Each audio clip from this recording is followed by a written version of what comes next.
Today, I want to ask about the economic side of the Russian war in Ukraine. Well, first of all, it's destroying and killing lives. The destruction of infrastructure, there's destruction of physical capital, there's destruction of lands and agricultural lands for Ukraine in particular. That's important. Russia's budget revenues are somewhere around 35% reliant on oil and oil-related products. Sanctions are an absolute key element of this whole war. I mean, yes, let's be honest. We have to destabilize the system from within, the Russian system from within.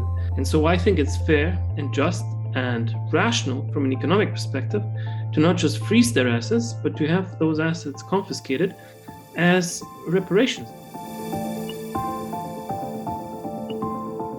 Hello, everyone. Welcome to FISci. Joining me today is Alexander Rodnyansky. Alexander is an assistant professor of economics at the University of Cambridge. He's also an advisor to the president of Ukraine, Volodymyr Zelensky, and is currently based in Kiev. Alexander, thanks for speaking with me today. Thanks for having me. So today I want to ask about the economic side of the Russian war in Ukraine. In an article, you described the war as an economic catastrophe for Ukraine. Now, I can imagine various sort of straightforward ways in which that would be the case, but can you describe some of the various economic harms that this war is causing for Ukraine? Sure, absolutely. Well, first of all, it's destroying and killing lives of people. And that's obviously, the economy, when we speak about economics in general, it's always about people rather than anything else primarily. So that's just a very basic, clear, and obvious mechanism. People are dying, people aren't working, people are fleeing, and that's just a catastrophic impact for the economy. But beyond that, there is other influences. There is a destruction of infrastructure, there's destruction of physical capital, there's destruction of lands and agricultural lands for Ukraine in particular. That's important. And there's just no prospects for as long as the war is continuing. So in economics, we care a lot about expectations and what people or economic agents think will happen in the future. And for as long as the war rages on, there is no planning, there is no good expectations of anything that can happen. So all of these things taken together mean a disaster, mean a catastrophe for Ukraine in terms of its economic outcomes. So that's what we're observing. Yeah. Another really central feature of the economics of this war is sanctions. So many countries have placed sanctions on Russia. And I want to know, in your view, are these sanctions effective? Are they sufficient? And the sort of elephant in the room is energy sanctions. So we see Europe moving closer to an oil embargo. Some critics say that's not even enough. We should be targeting gas. So can you speak about sanctions? Have they been effective? Are they sufficient? Yeah, absolutely. So I can say on a personal note, I have been personally involved in drafting and implementing and working on sanctions since day one in the presidential office. So now we have a bigger group, but I was personally involved from the very beginning when we had a very small group, in our presidential office, and we tried to push for sanctions, implement sanctions, and work with our Western partners to do that. More generally, that's very important. It's one of the key tools that we have to in this whole fight, in this whole war effort that we have in Ukraine. And you have to split sanctions into several types of sanctions. And broadly speaking, there's two types of sanctions that can be further subdivided. But one type is individual targeted sanctions. So when we talk about, let's say, companies or individuals. And the other type of sanctions is broad sectoral sanctions that are also very important right now. So let's start with the latter. The latter are the ones that people care about primarily because it's really central to the Russian war effort. And when we speak about the Russian war effort, we mean the Russian capabilities to finance the war. And so the whole purpose here is, it was never about in itself punishing the Russian population, although that is of course what's happening. But we don't get any intrinsic pleasure from that. What we do care about is Russia's ability to finance the war. And unfortunately, we have to make sure that at this point, they don't have any money. And that means no money in the budget, right? So no budget revenues in general that could be then allocated to the war effort. There is no specific instrument that we have at hand or at our disposal where we could just say, okay, we're going to pick this, and therefore there's not going to be any specific war financing. they can, unfortunately, they always have the ability to distribute money from their budget the way they think is right. And so the only way that we have to address this is to make sure that they don't have any financing in general.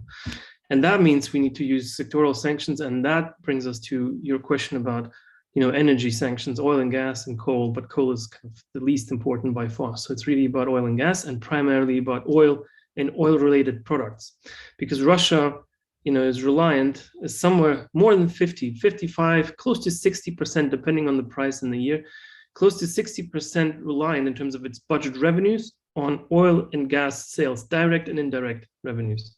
So if you count, for example, not just the money that they're making through direct sales, but also the profits that these companies are making in Russia and the taxes that they're paying, you reach somewhere around 60%. So that's just oil and gas for Russia and its importance.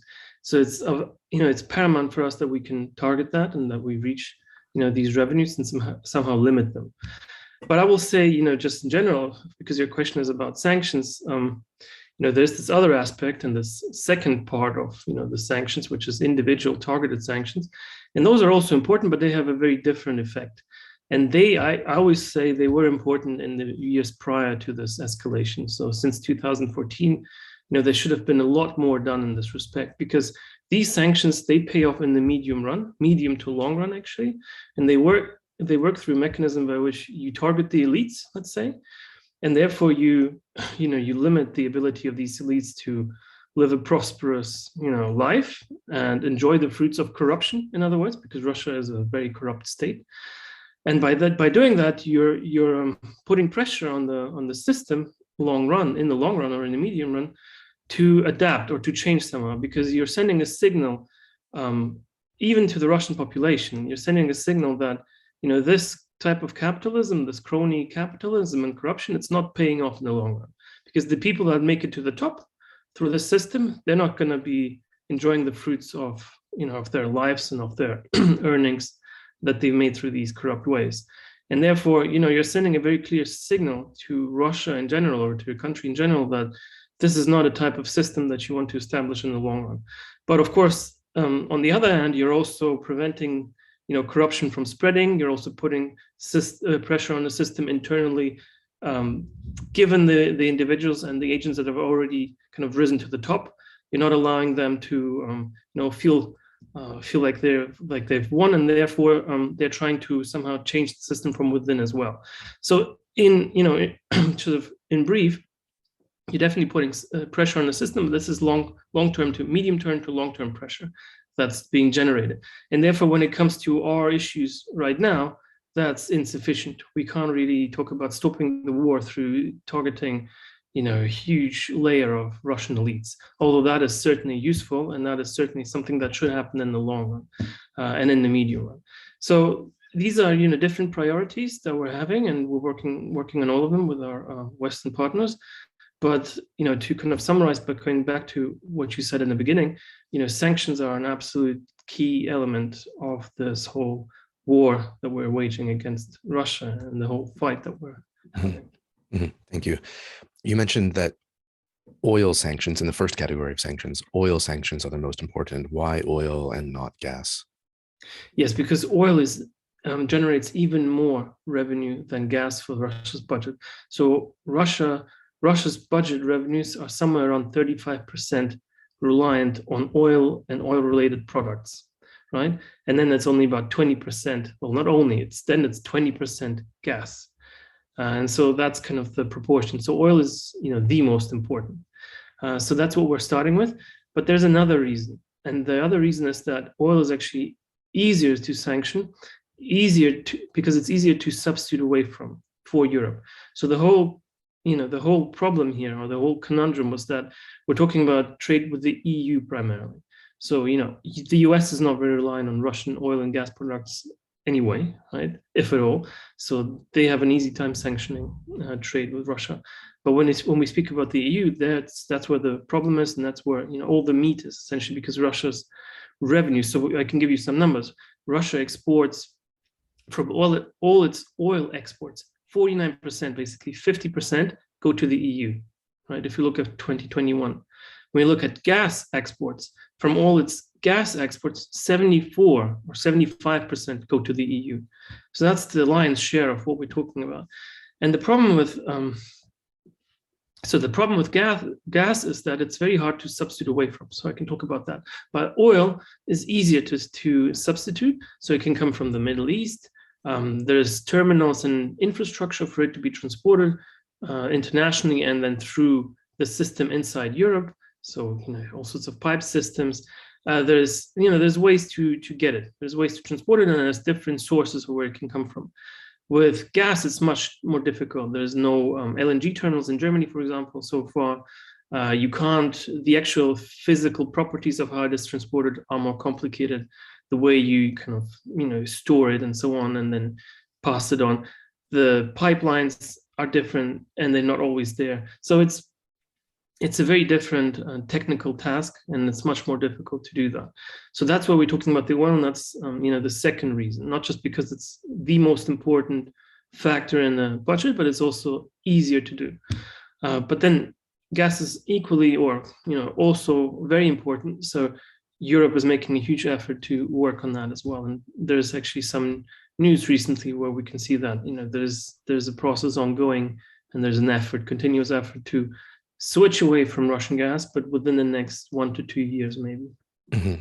It does seem that willingness to engage in full-on energy embargo has grown over the duration of the war, particularly sentiment changing in Germany. Can you comment on that? Yes. So the way I think the German public thought about this from the very early days of the war is that they were overwhelmingly behind their support for Ukraine, and they were overwhelmingly behind the idea of stopping trade with Russia, oil and gas trade including. So, but the politics was somewhat lagging in that sense. So you saw this strange dichotomy, if you want, or a somewhat puzzling fact that even though the population supported tougher sanctions against Russia, the politics wasn't willing to act as quickly. And so that probably had to do, or primarily had to do, with the fact that Germany made itself very reliant on the imports of Russian oil and gas. And politicians feared that if they did something very abruptly, then that would have very strong and negative consequences for Germany's economy. And to some extent, that may have been true. The question is how you define what's really bad for the economy or not. But certainly it would have had a very, and will have a very negative effect. So Germany's, in recent news were actually quite positive in that sense. Germany is, picking up the pace here. And we know that they've diminished their dependence on Russian oil already from 35 to somewhere around 12%. And so the only remaining, point of dependence is the so-called Schwedt refinery or facility in the east. That's basically owned by Russia and has Russian, gas coming in and oil coming in. So that's where kind of the reliance is right now. But we can clearly see a very rapid move towards diminishing that reliance when it comes to oil. Gas is more difficult. So as I said, that is a more, a slower process, but we're hoping that it will happen. But to answer your question, I mean, Germany overwhelmingly is behind this idea. But it's just going to take time because there's some concerns that will have, bad effects for the economy. Yeah, you mentioned some of these concerns. So can we address some of these, putative counter arguments against sanctions? So sometimes we read that if Europe sanctions energy from Russia, Russia will just sell those products to China, for example. Or if Germany sanctions gas and oil from Russia, that will unduly impact the German economy. Are these compelling arguments?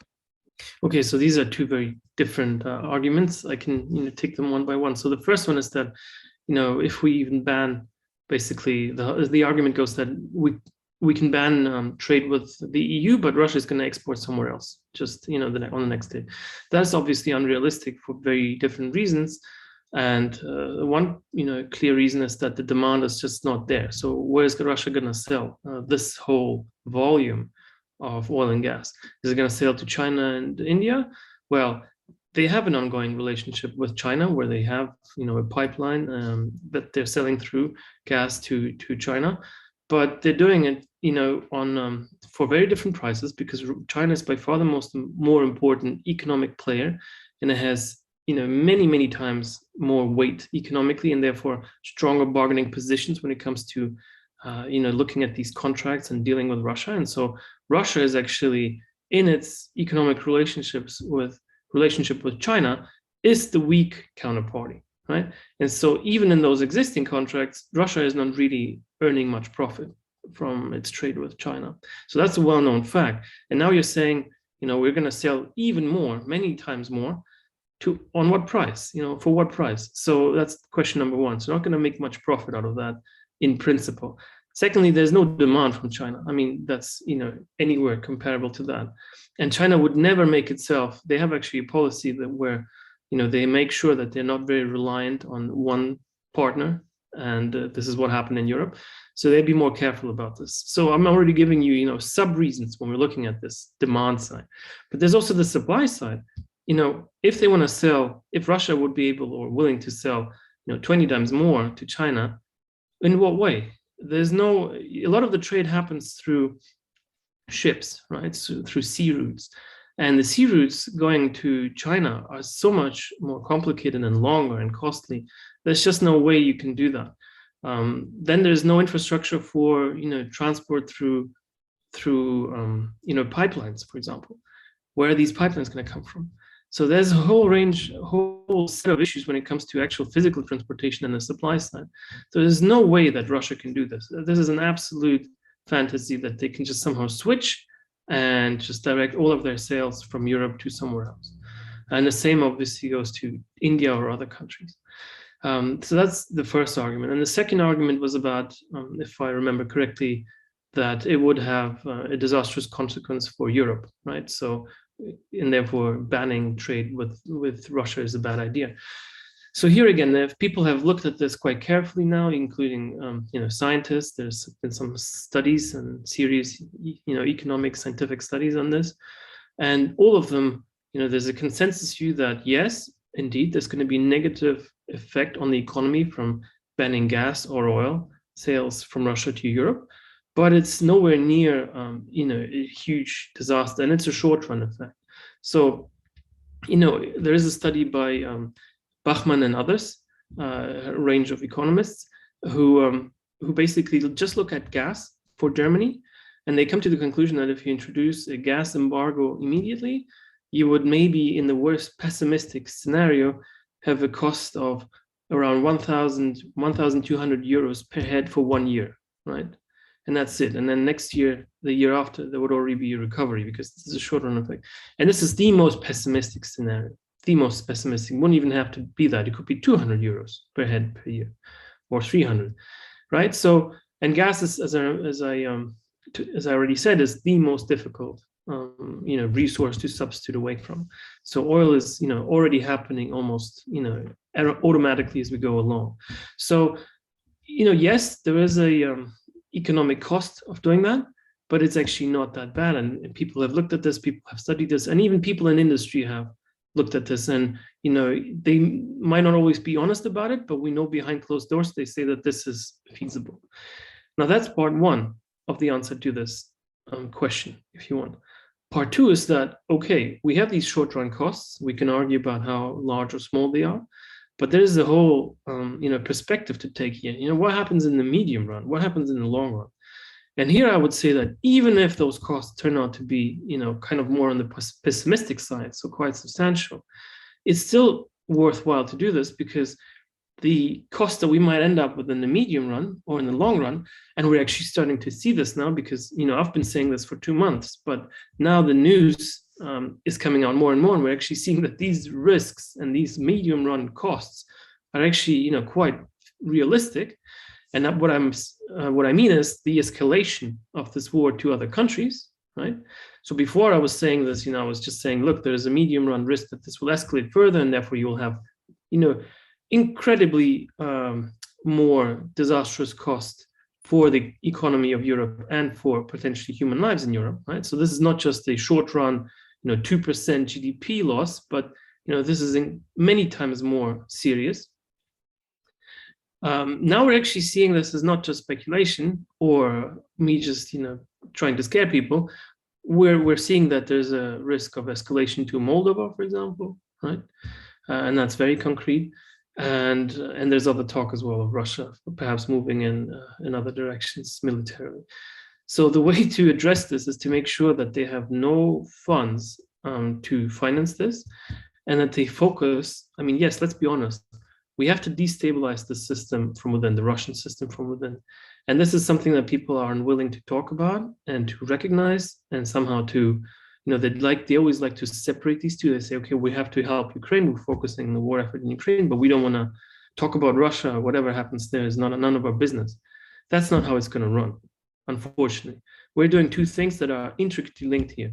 Yes, we are helping to stop the war effort in Ukraine, but the only fundamental, real way of doing that in the long run and in the short run, I mean, just in general, is by making sure that something materially changes in Russia, that we destabilize this regime, because there can be no peace and long-lasting stability in Europe and in the world with this regime.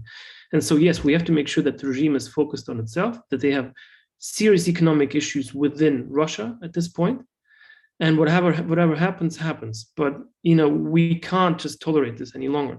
So that's the way we stop this, and that's why sanctions are important. One potential counter-argument that one comes across sometimes is that with respect to energy embargoes, the supply disruptions for oil and gas in a context of a war, and like we're seeing in Ukraine, increases the price of oil and gas such that the actual profits that Russia can bring are stable or even increase. So the actual economic consequences on the Russian war effort aren't hampered by oil embargoes, because in fact they're able to sell energy products for a greater price. What do you make of that? Yeah, so that's not true in general for many reasons. So first of all, I mean, let's just think about if you want, the elasticities here and the sort of the demand structure and so on. So basically, let's just look at oil, let's say, and we're talking about taking away 50% of Russia's oil sales, right, exports, through an embargo to the EU. There is no way, even if we imagine somehow the price doubles on the next day, there is just no way that you can think of a demand elasticity or somehow a property that they will generate equal amounts of revenues with the remaining 50% of demand, and that it's going to be completely insensitive to an increase in doubling of the price somehow. I mean, that's just not how things work. That's point number one. Point number two, so of course they're going to have much fewer oil revenues even if the price were to rise, with the remaining fraction of whatever they're selling. Now, the second point is actually there's not even we can't even be sure that the price is going to increase by so much, and you have to also be. This is where the detail comes in, because there's actually not a single price for oil. There's a price for different types of oil, and what we're seeing right now, even before the embargo, before any embargo has been implemented, is we're seeing that the price of Urals, which is the Russian type of oil, is already falling and trading with 30% or $30 discount to Brent, which is the non-Russian type of oil. And the reason this is happening is because already now people are moving away from the Russian oil, right? They're already now substituting before any embargo has been introduced, and they're shifting away. And so the only method through which Russian type of oil can stay competitive is by offering a discount. So we're already seeing this happening before any embargo has taken place. It's not just supply constraints that we're going to introduce. There's also a demand dynamic here, which is going in the direction that we'd like it to move. So all of these stories, I think, are exaggerated by far. Mm. One consequence of sanctions on Russia that I've seen discussed is the hampering of the ability of the Russian military to replace lost vehicles via sanctions on electronic imports, for example. Is that a compelling argument? Have you seen any sort of hard analysis that this is the case? So you mean like limiting dual use, trade in dual use goods, and essentially Western technologies that they could be implementing in military Exactly. for military purposes. Yeah. So this has been part of the sanctions package from day one. This is something that people were willing to implement very quickly, and they did. The problem is that yes. So first of all, this is important. This is very important because when we look at Russian military equipment that we're capturing, we're seeing that inside of armored vehicles they have Bosch systems and German again and Siemens types of systems. And all sorts of electronics that are Western made. So this is key and very important priority going forward, and should have been important before. The issue here is there's an implementation concern in the sense that Russia could, these types of goods, they could get through China, they could try to circumvent the sanctions regimes. And so we have to, again, make sure that we increase pressure and that we somehow create a system whereby they can't easily undermine the sanctions regime and try to adapt to it, somehow adjust to it, and so move around these sanctions essentially and somehow get to these types of products even though they're technically sanctioned through trade with other countries. So, Russia is in a trade union with Kazakhstan and Belarus, right? It's called the Eurasian Union. And so what's happening now, for example, is that sanctions aren't targeting the Eurasian Union, they're targeting Russia. And so a lot of what's happening is Russia is now trading through Kazakhstan for the types of goods that it can't get directly, right? So this is a very obvious way to circumvent sanctions for them. And we can't let that happen. And so when it comes to these types of products, they're kind of a primary example of what, is being circumvented. Mm-hmm. Okay. It appears that the willingness to engage in very tough sanctions has increased over time. So there's been, one sanctions package laid out and then another sanctions package laid out. Do you believe that this sort of increase in sanction strength is a result of some of the atrocities that we've been seeing coming out of the war? So the atrocities in Bucha, for example, has the kind of policy maker willingness or public sentiment shifted towards a stronger sanction attitude as a result of these atrocities? Yeah, I think that's partially true. I can't exactly quantify this effect, how strong or small it is. I remember even in 2014 when Russia shot down the plane over Ukraine, right, the passenger plane, that was a key turning point when sanctions were increased and when sort of the West woke up to what's really happening. And I think that was a very clear example of, now we have to really put more pressure on Russia, even though it wasn't enough in hindsight. But in this conflict, in this war, so much is happening so quickly that it's really hard to disentangle for me personally whether Bucha has led to more sanctions. We know that there is increasingly more sanction packages that are being passed, and actually a new one is just about to be passed, and it might have been different had Bucha not happened, but to what extent it would have been different and less severe, I'm not sure. I think it would have been pretty similar, to be honest. So I mean, my feeling is what's happening, the atrocities, is certainly having an effect. I'm not sure whether it's having so much effect on sanctions because these would have been introduced anyway at this point. We're having a full-scale war in the middle of Europe. But what is certainly, where I can certainly feel a very direct impact is on the negotiations, for example, when it comes to talking about peace talks with Russia. So that has become much more difficult ever since Bucha came out. Because even us, we weren't sure what's happening in occupied territories. So we were hoping maybe these people are just, living somehow and trying to cope with occupation, but we weren't aware that they're just being slaughtered and raped and abused on a massive scale, clearly in a systemic way. So this is what's horrendous about this. It's not just some individual soldiers. This is a systemic phenomenon that comes from the top of the Russian military structures. So that has made negotiations incredibly more difficult, because how do you talk with people that are denying these facts, essentially, and they're saying this is all staged somehow by the CIA or whoever. So that I can see. Sanctions pressure, I can probably also, I agree with that, but it's hard to really, I can't give you, what would have happened if Bucha didn't happen, would would they have been different? I can't really tell you how much they would have been different. Okay.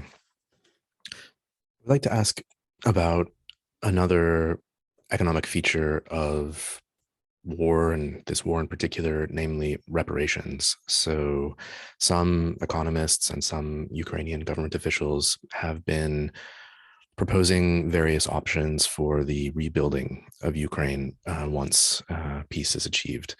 Can you describe some of these various options for the financing of the reconstruction of Ukraine, and what do you believe are the most feasible and promising options? Yeah, so I think we were going to have a Marshall Plan for Ukraine. So there's already discussions around that topic, quite many discussions, and we know that the Western states and the civilized world is willing to help us with that. Germany is very interested to help with that, especially given that they haven't perhaps always contributed to the same extent as some people expected on other areas like military support and sanctions. They were slow so far. So hopefully that's an area where they could contribute more, and I think they're willing to do that. So where the sources of funds for a reconstruction fund would come from, that's still an open question. But it's obviously going to be all of our Western partners, international institutions, the IMF, the World Bank, and so on. I think another source of funds that's, that I also spoke about a lot and people are speaking about more and more is actually frozen assets of Russian elites. So here we're coming back to, the sanctions question, individual sanctions. And I think this is, key because, again, the way that Russia works is that these people aren't just entrepreneurs. And this is a big misconception on the part of the West. These people portray themselves as entrepreneurs. Many of them try to somehow, tell the West that, you look, they're a victim of all this. They just wanted to be, independent businessmen and somehow live their life happily. But in fact, they're not. They're part of the regime, and this is how it works. This is the part of the crony capitalism, the corrupt, structure of the regime. They're representatives of the state. They're holding the wealth of the state, of people in the state, of Russia's political elites. And they were instrumental in making sure that, for example, Russia doesn't have an independent judiciary these days. And so they have directly contributed to what is happening now, to the war. And so I think it's fair and just and rational from an economic perspective to not just freeze their assets, but to have those assets confiscated as reparations, like you say, as, damages, essentially, as compensation for damages that Ukraine has experienced. So I think that's going to be several dozens, if not hundreds of billions of dollars that we can collect around the world.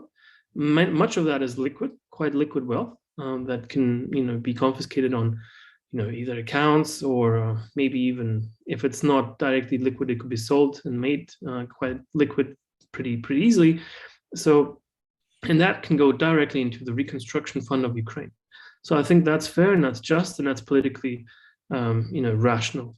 The rational thing to do. What's missing is legislation to do that in many countries, because that's going to be where the trick is, right? So really, how do we pass the laws and acts that will allow to do this? And our partners are working on this already. So for example, in Britain, it's easier to do perhaps than in the European Union.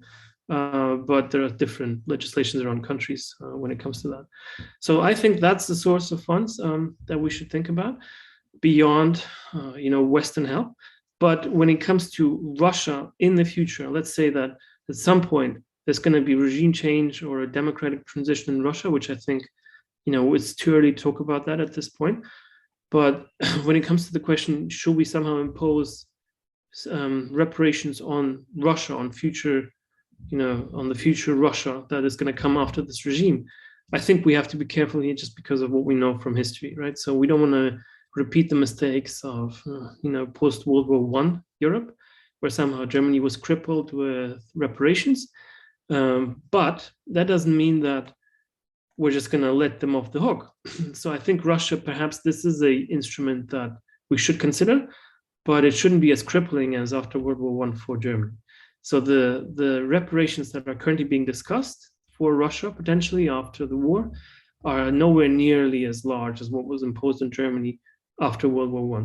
So if that's something that Russia can manage, especially with potentially future revenues of oil and gas that they'll have, still, then I think that is also a good idea, because Germany, as you know, also pays, even until today, reparations to Israel, and those are nowhere nearly, as crippling or crippling at all. I mean, they're just really symbolic amounts, to be honest. But so I think something like that we should definitely consider. Mhm. I have read that Canada recently passed legislation to use the assets of individuals that have been frozen, and as you said, other governments are considering doing this as well. The estimates that I've seen for the cost of rebuilding Ukraine range between $500 billion and $1 trillion. The value of the assets of frozen individuals is, at least an order of magnitude lower, maybe two orders of magnitude lower. So that appears symbolic, no? Yeah, so I mean, I agree with you in that sense. But when we talk about, this 500 billion to a trillion number, that's sort of the whole destruction, the whole cost of war so far, if you want, from the bottom up to the top. When we look at, other things like infrastructure, we see that it's actually much less. It's perhaps somewhere around $100 billion up to now, or certain parts of infrastructure, or certain areas of the economy. So we can slice this up, and of course, we're going to reach some still very big numbers, but that doesn't mean that we should just let these other source of funds and this money that is basically just corrupt money that has been stolen from Russian people essentially, and has led to what is happening now, just float around on being frozen, or just leave it to the Western states to confiscate it. So there's different. You can have a discussion here. Perhaps we don't have to talk about the source of funds. We can just talk about these numbers. We can say, look, we need 500 billion for rebuilding Ukraine, and then the West can just come up with whatever source of funds it wants to help with that. That's the way, that's the way to address this issue. Perhaps that's the right way, but maybe a more rational and easier way to do this, and a way that can be sold more convincingly, is to say, look, there's these people, they're directly responsible for what's happening, and we're going to take their funds as compensation, right? Maybe that's a more, that's a more rational way to go about this politically. I don't know. So I think this is up for debate. But to answer your question, yes, these are incredible, very large amounts. And I'm not saying we're going to get this just from somebody's bank account or from the bank account of 100 people even. So yes, I mean, that's a big, big problem. One source of funds for the reconstruction of Ukraine that I've seen discussed is Russian foreign reserves held offshore. Do you think that that's viable? Yeah, that's also viable. So, or the reserves that have been frozen of the central bank. There's about 300, I can't remember, it's half of Russia's reserves that have been frozen, Russia's central bank reserves that have been frozen in the first days of the conflict. So again, the question is, what's going to happen to those? What's the legislation and the legal basis for potentially transferring this to a reconstruction fund of Ukraine? If that's feasible, then we should definitely consider that. One of the ongoing problems of Ukrainian civil society is corruption. This is one reason that's sometimes cited for the hesitation of the EU to welcome Ukraine into the EU. Plausibly, as we've been discussing, the reconstruction of Ukraine is going to involve vast sums of money flowing from the West to Ukraine. So is there a concern that this ongoing problem of corruption will hamper that reconstruction effort? And what do you think can be done to manage that? Yeah, so that's a great question. So this is actually one of my big concerns too, in some sense, if you want. And I'll be honest here. So I think we're enjoying an unprecedented level of support right now for Ukraine globally, and that's very positive. And we're very grateful for that. But I'm worried that once the war is over, or even maybe before the war is over, we might somehow lose a portion of that if we're actually if we're careless when it comes to these sorts of things, right? So, and that's my big concern, because the elites and the problems that have been there in Ukraine for many years, they haven't really gone away at this point. We have a war, and we're enjoying the support throughout all of the civilized world, but we haven't really dealt with a lot of the fundamental structural issues that are still, plaguing Ukraine and its economy. And, essential part of that is corruption. And so we have to make sure that we somehow deal with that very convincingly so that we can actually, capitalize on this support that we're currently enjoying and not lose it. But I will also say this, we have to kind of look at how corruption has been addressed in the issue of corruption over the last 8 years and the reform efforts that have been implemented to help deal with it or help reduce corruption.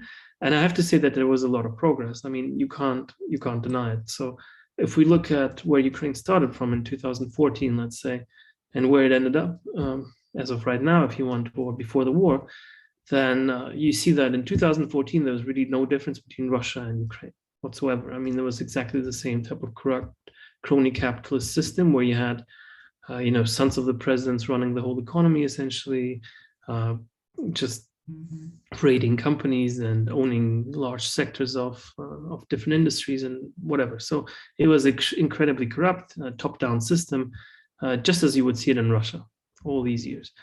And if we look at what happened or we're facing now, before the war, it was very different. We had real institutions to combat corruption. We had, an agency that was there for declarations and monitoring incomes and of state bureaucrats and politicians. We had a law enforcement agency that was just there to, pursue and look after corruption and investigate potential corruption cases. We had reforms in the judiciary, maybe not ideal, but we still, serious reform efforts in the judiciary system in an effort to make the judiciary more transparent, efficient, and less corrupt, right? So all these things taken together, there was, some areas, and we can go into detail here, where, progress was perhaps not fast enough or somehow, not as quick as we would like. But there's other areas that were quite, clear success stories. And I'm just naming a couple of examples because there's others. There's also a procurement system that is actually state of the art. And I know that, for example, in Poland, they think of it as, incredibly efficient and transparent, the ProZorro system, and so on and so forth. So we have to be sure, we have to make clear that corruption in many respects had gone down, from where it was. And we see this in international rankings. We see this in studies of, corruption and corruption perception in Ukraine. So I'm not saying we are like, Germany or Denmark, of course not, but we're not also like Russia anymore, nowhere near. So it's somewhere in between. There's a gray area, and the trend was very, very positive. So we have to make sure that trend continues, that it's perhaps increased, that the dynamic is increased, that we move to where we want more quickly. But I think chances are there that if the war ends and it ends on our terms, and there's not going to be any uncertainty anymore when it comes to conflicts with Russia, and there's not going to be any sabotage from within us throughout all these years, because you remember we did this despite all the sabotage and all the attempts to, basically destroy these reform efforts from Russia, in many different respects, through media pressure, through direct pressure, through, agents within the political system and so on. So when not all of that is gone, I think we have a very good chance of actually, finishing these reforms and making sure they continue on a more, at a higher pace. And I'm actually optimistic when it comes to that. But I agree with you, we're not Denmark yet when it comes to corruption and perception of corruption. We have issues, but we also have serious legislation and progress when it comes to this, and that has to be recognized. Thanks. Okay. What are some other long-term strategies that Ukraine can use? So, of course, addressing corruption is one, but what are some other long-term strategies that Ukraine can deploy to develop its economy and, achieve a stronger civil society after peace is achieved? Yeah, so I think, I'm very much in favor of a market-based approach at this point of development, especially. So I think Ukraine has to make itself very attractive for business, for investment. That means we already have, for example, a low tax base, but that means making sure that our institutions are up to speed and transparent, like we just mentioned. So corruption, rule of law, judiciary, independent and functioning judiciary, all these things, these are big institutional challenges that have to be dealt with, and that we have to, make sure we finalize and complete these reforms such that are actually recognized internationally. But we also have to pass some more direct market-based reforms. We have to make sure that our labor code is up to speed with reality. We can't be living with a Soviet labor code from the 1970s, which we are currently. So that's very important for a country that poor, right? Because at this point, we have to make sure that we accumulate capital very quickly, especially after the war. And we can't have all these discussions about, we have a worker protection system like in the Soviet Union or something. We have to make sure that at this point, we're not redistributing wealth because there's nothing to redistribute, but we're creating growth. We're creating the basis and the foundation for rapid economic growth. We're having a lot of progress in other areas that are going to be key, like digitization, deregulation, and that's related to digitization. So all of that has to continue, and Ukraine is actually at the forefront when it comes to digitization globally now. If the World Bank Ease of Doing Business Index is not constructed anymore for now, but if it were, this would be reflected, I'm pretty sure. And so that has to continue. Ukraine has to remain open and become more open to trade, investment, and so on and so forth. So it has to become a very resilient, robust, deregulated, and business-friendly open market economy with a very high level of economic freedom at this point. And that's what's going to allow and lay the foundation for real market-based development. So I'm not in favor of some industrial policies. I think those have always gone wrong to some extent, or maybe to almost everywhere, where you tried them in developing countries or in developed countries. So Britain, for example, had this open port system, or basically industrialized policy when it comes to certain economic areas around ports. And that hasn't gone very well. I think it's not really a big success. You can look at China with its, development and industrialized policies. And again, I don't think there's much to report. So I'm in favor of not really planning the economy for itself and deciding which industries are going to be the ones that we're going to build up like national export champions, but really for the market and the people and the economy with its organic functioning to decide that. So for that, we need to create the institutions and the foundations to let this happen. And that's what needs to happen. Mm-hmm. For my last question, I want to ask you about what you take to be some of the important economic dimensions to what might be a medium-term or long-term conflict with Russia. So, early on, some military analysts thought that this conflict would be over in 3 days. Russia would take Kiev, install a puppet government. Ukraine has resisted ferociously, and with the support of the West, it now looks like the conflict could go on for a very, very long time. So suppose that the West continues to support Ukraine with military and financial assistance, and the West continues to sanction Russia. What would the economic dimensions to this sort of like long-term, not quite stalemate, but long-term conflict look like? Yeah, so that's very hard to say, to give you an exact projection of what I can see or a forecast. But I will say this. So far what happened, is exactly in line with my forecast from before.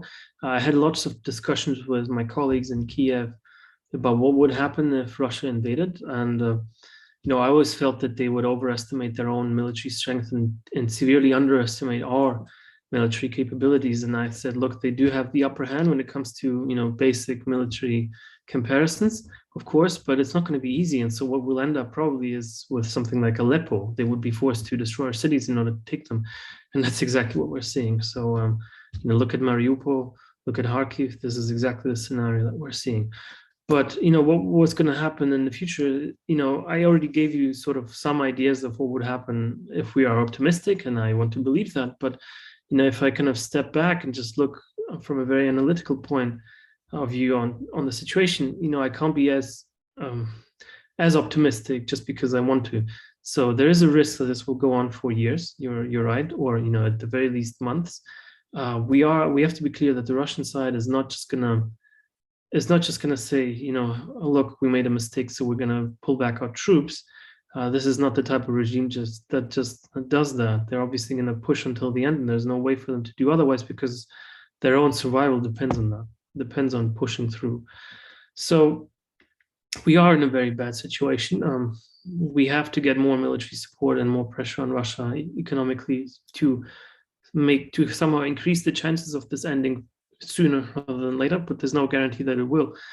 And what I fear is that, really, so the answer to your question depends on what will happen on the battlefield more than anything else.